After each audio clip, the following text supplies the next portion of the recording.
Hello friends, അപ്പോൾ ഇന്നൊരു morning വ്ളോഗാണ്. രാവിലെ തന്നെ അടുക്കളയിലോട്ട് വന്ന് ആദ്യം ചെയ്തത് രാവിലത്തെ കാപ്പിയുടെ പരിപാടിയാണ്. അപ്പോൾ രാവിലെ ഇന്ന് ഇടിയപ്പവും തക്കാളിക്കറിയും വെക്കാൻ വിചാരിച്ചു. അപ്പോൾ അതിനായിട്ട് ഇടിയപ്പത്തിൻ്റെ മാവെല്ലാം റെഡിയാക്കി എടുത്ത് ഈ ഇടിയപ്പം പിഴിയുന്ന ഈ ഒരു പ്രോസസ്സില്ലേ, ഇതാണ് ഇതിലെ ഏറ്റവും പണി. മാവ് പരുവാണെങ്കിൽ ഏറ്റവും എളുപ്പവും, മാവ് പരുവം അല്ലെങ്കിൽ ഏറ്റവും നമ്മളെ പരുവം കെടുത്തുന്നതുമായിട്ടുള്ളൊരു പണിയാണ് ഇത്.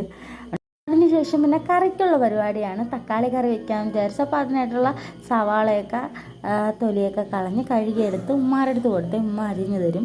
സവാള അരിയുമ്പോൾ കണ്ണരിയുന്നതുകൊണ്ട് തന്നെ സവാള കൂടുതൽ ഉമ്മയാണ് അരിഞ്ഞു തരുന്നത്.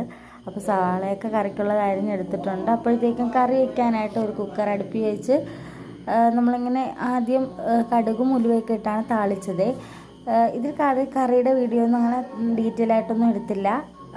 സവാളയും പച്ചമുളകും മഞ്ഞൾപ്പൊടി ഉപ്പ് എല്ലാം കൂടി ഇട്ട് കറി വയ്ക്കാനായിട്ട് അടുപ്പിലോട്ട് വെച്ചിട്ടുണ്ട്.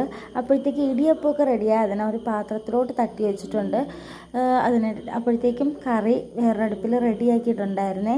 ഞാൻ പിന്നെ കാപ്പി കുടിക്കാനായിട്ട് 2 ഇടിയപ്പവും അതിൻ്റെ പുറത്ത് കുറച്ച് തേങ്ങയൊക്കെ തൂവിയിട്ട് നല്ല ടേസ്റ്റാണ് അങ്ങനെ കഴിക്കാനായിട്ട്. കുറച്ച് തക്കാളിക്കറിയും കൂടി എടുത്ത് രാവിലത്തെ കാപ്പി കൂടി അങ്ങനെ കഴിഞ്ഞു.